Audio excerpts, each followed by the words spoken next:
China's annual Two Sessions gathering is underway, but how much will it tell us about Beijing's path forward?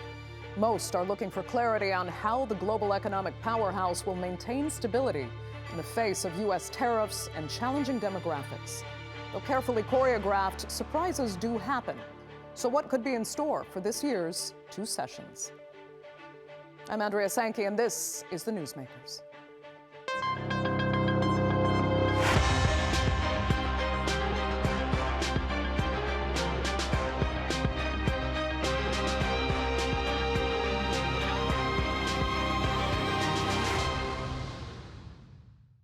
Among record youth unemployment, a housing bubble that burst, and the U.S. increasing tariffs on Chinese exports, Beijing is facing some formidable challenges.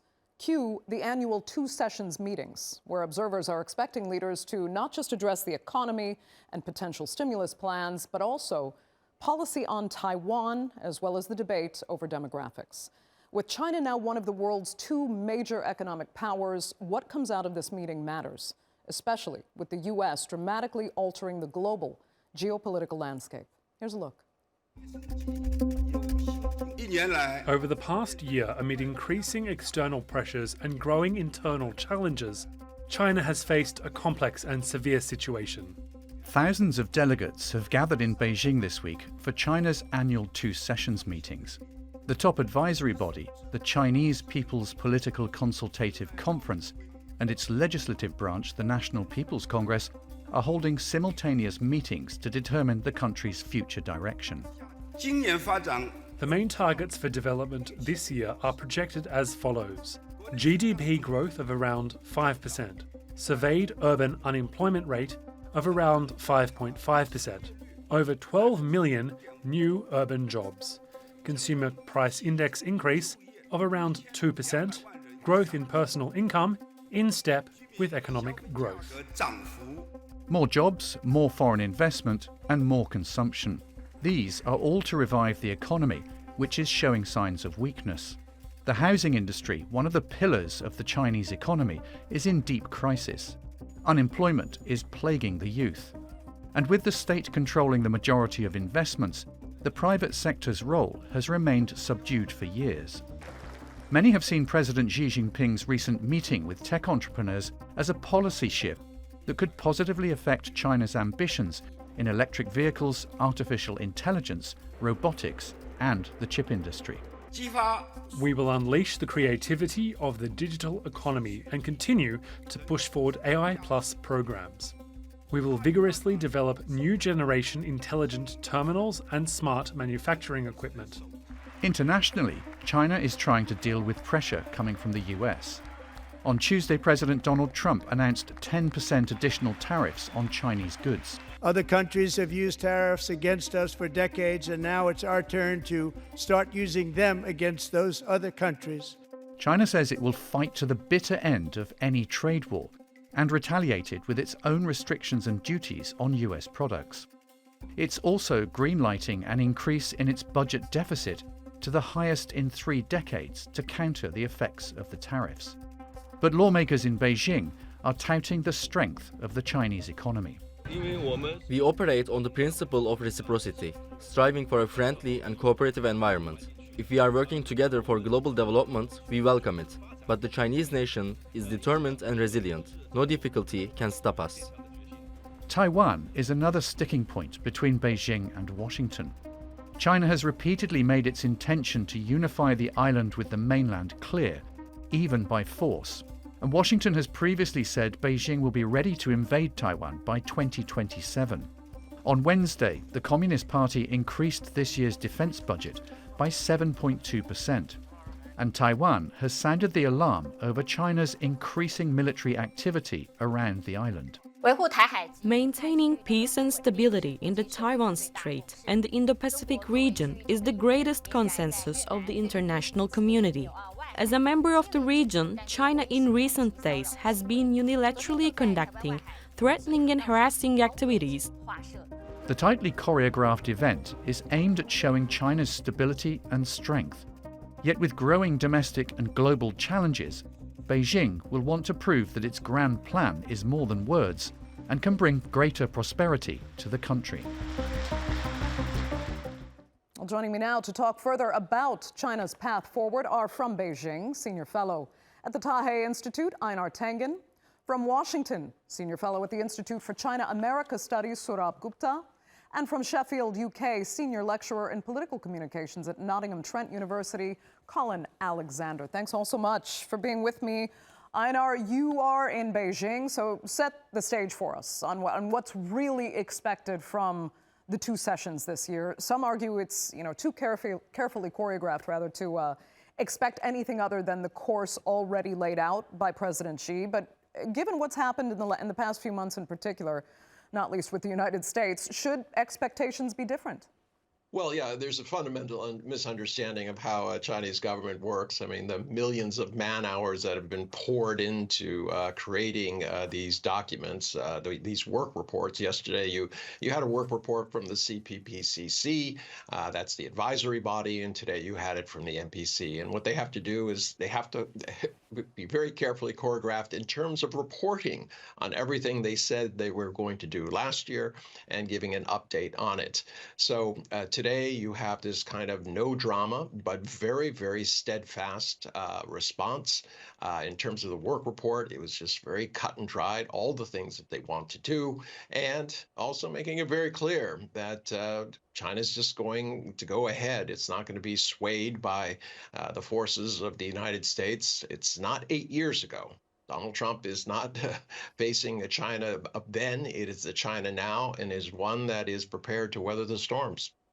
Okay, so what do you think, Einar, might be some of the, I don't want to call them surprises because that might be an overstatement, but some of the highlights, I guess, that you're expecting to hear out of that? What is the press going to pick up on most? Well, not much. I mean, there's always this idea that there's going to be a surprise announcement about succession or something like this, and that's just nonsense. That happens in October, not this thing. This is just the government. The party is in attendance, but what this is just a report. This is the, what they're going to do, and there's not going to be a lot of details. That will come later. So in terms of what to expect boring. As I said on television yesterday, yes, this is very boring. But contrast that with what's happening in Washington, D.C., and perhaps boring is the better way, because as was said, government is 10% ideas and 90% execution. Right now, we have lots of ideas in Washington and very little execution. Okay, Sourabh, let me ask you, does that boring expectation go along with the fact that many observers have said President Xi has really consolidated his power well beyond that of leaders before him? So, the two sessions are just the proverbial rubber stamp than ever. Call it the proverbial rubber stamp. What I would say is, think of this as like the UK Chancellor putting out the budget. And that obviously one pays attention to it as to where the government is going to go, primarily on the economic front. And yes, of course, one is always looking at the backdrop in terms of political stability, control, who has authority, etc., etc. And my important takeaway, I would say, coming out of this year's what is going to be in the government work report is the most robust macroeconomic stance of the Chinese government since probably President Xi came to office. And partly this has to do with what's happening coming out of Washington in all the disruption and all the tariffs, but it has also to do with China's own domestic economy, where China feels that it needs to kind of reignite private confidence. And part of that job of reigniting private confidence is also the government getting more active, both fiscally and in terms of monetary policy.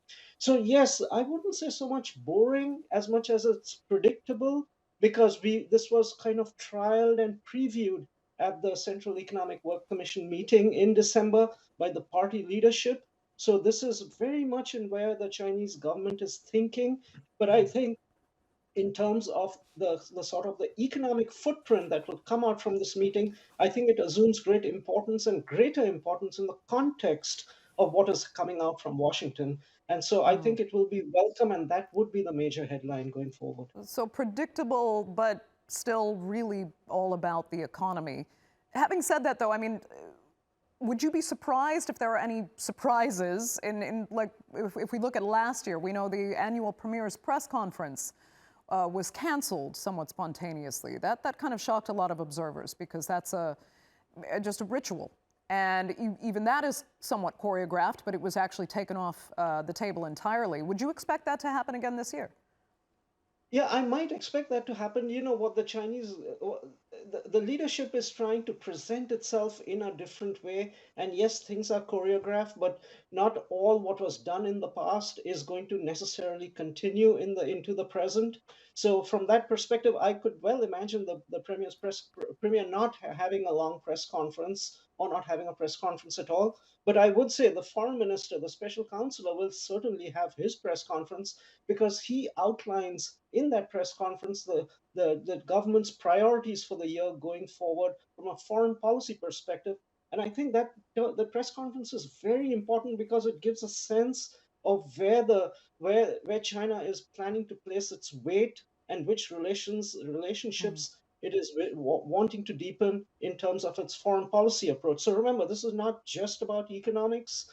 There is going to be the foreign policy component, but this is fundamentally, and this is good news coming out, that the government is going to adopt a much more robust macroeconomic stance. Okay. So, Colin, I mean, on the economy, in the lead up to this, one of the most powerful statements really made was President Xi saying China is ready to fight a trade war until the end.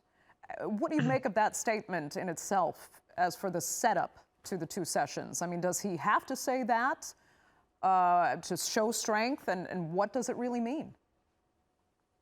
Yeah, I mean, since Donald Trump has returned to the White House, we have seen certainly an increase in the rhetoric towards China, and indeed some practical changes towards China as well. So yes, I think that that statement or that utterance is certainly in keeping with the trend on both sides. However, I would, however, say that regardless of whether you're in Beijing or Washington here, that both of these sides require each other. They are both, absolute linchpins within global supply chains, and the idea that somehow we can start to discount each other, or that they can move towards a situation where they're not essentially reliant upon each other is nonsense. So I take a lot of what both leaders say with a pinch of salt. There's also a historical aspect to this as well, in that if you go back to the late 1970s and indeed the early 1970s, when various US presidents were engaged in their approach to China, and then US and China form formal diplomatic relationship in 1978. Actually, that is predicated upon US involvement in the Chinese economy. So it seems like there's a kind of historical amnesia which is going on here in terms of the, as I say, in terms of the requirement that both sides have for each other. Okay, let me ask Einar if you think that history actually matters at this point. I mean, do China and the US now really require each other? Because you said previously that China prepared very well for Trump's repositioning here. And they're still preparing for potential growth in spite of a trade war ahead. So this is a different China now in some way. History doesn't quite apply as it may have before, as Colin at least was outlining. Well, I'm going to have to disagree with a little bit with Colin. I think you need to go back to the century of humiliation, which is still very strongly in the memory of the party. I mean, this has only been 100 years since, China has been independent and gotten away from the colonial repression that they felt that they were under, countries coming in and demanding that they could be the local opium dealer and taking land as their concessions and things like that. So, yes, it does bear it. But I mean, What I meant by boring is that this is not the kind of drama that you're getting in the Oval Office when Trump is grilling or dressing down to Zelensky, nor is it that kind of rah-rah hour and a half appeal to the red meat masses that he conducted before the joint Congress, House and Senate. This is China saying, look, we cannot make the U.S. Deal with us. China, of all countries, understands that it would be better for everybody if the United States agreed. But this is the prisoner's dilemma. You know, if two people want to cooperate and they know they can make their lives better, they should. But if one decides that it won't, you can't make them. And that is the situation that stands today. In terms of what happened, yep. No, I was going to say then if we can, Einar, let's look at how China is managing itself internally rather than relationships, particularly with the United States, because there's been so much talk, and I'd like you to tell us whether or not you think it's somewhat exaggerated, that China should really be worried about demographics. People are questioning that now because how are you so worried about demographics when you're dealing with record youth unemployment and perhaps depopulation? Managing depopulation could actually work to China's advantage? Or are too many people needed actually still to fill spaces in manufacturing going forward? Well, 32% of the people work in the rural economy. In the United States, there's only 2%. Obviously, China has access to robots, etc. The issue is training. Do you have people who are ready to join the digital workforce, the reality that's coming? In terms of the demographics, people don't understand it. It's not that they want lots and lots more people. What they want is a smoother population tree. So if you look at a tree, generally it starts out, births, it's very wide, and then as it goes up, it should be fairly smooth, a reduction, and at the top, where people die. It looks like a Christmas tree, or should.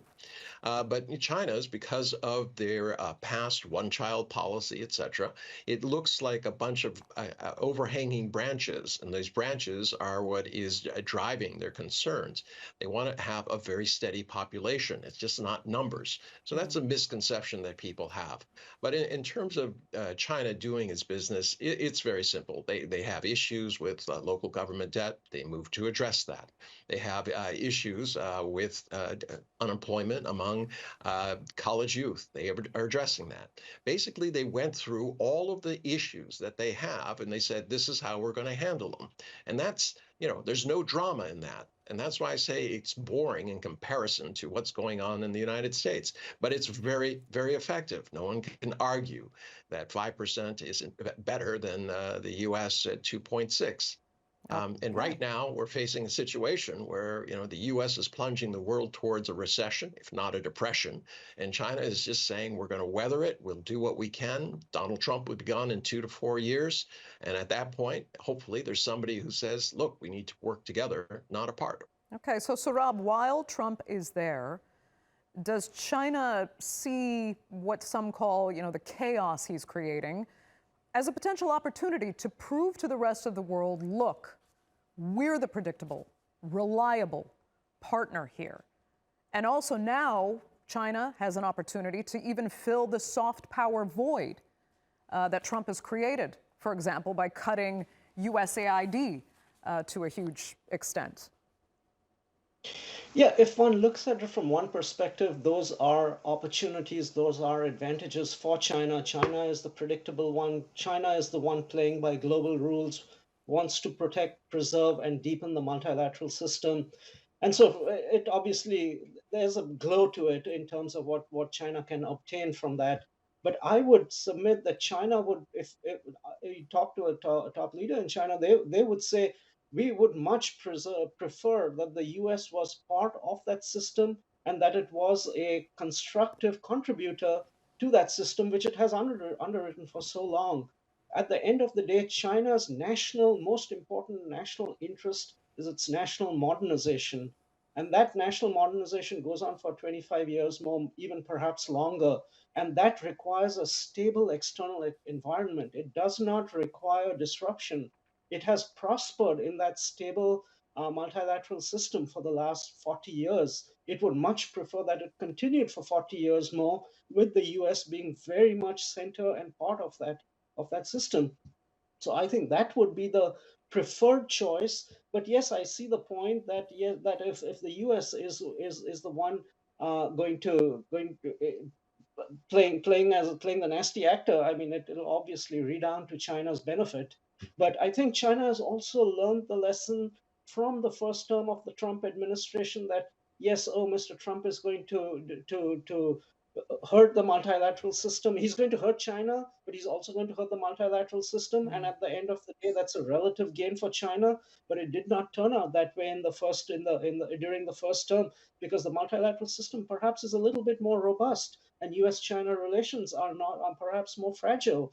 And that's why I think the preference is that all parties adhere, obey, deepen, and support multilateralism. Okay. Colin, one more angle to look at then with you, and this is what might be said about Taiwan and China's positioning in the South China Sea.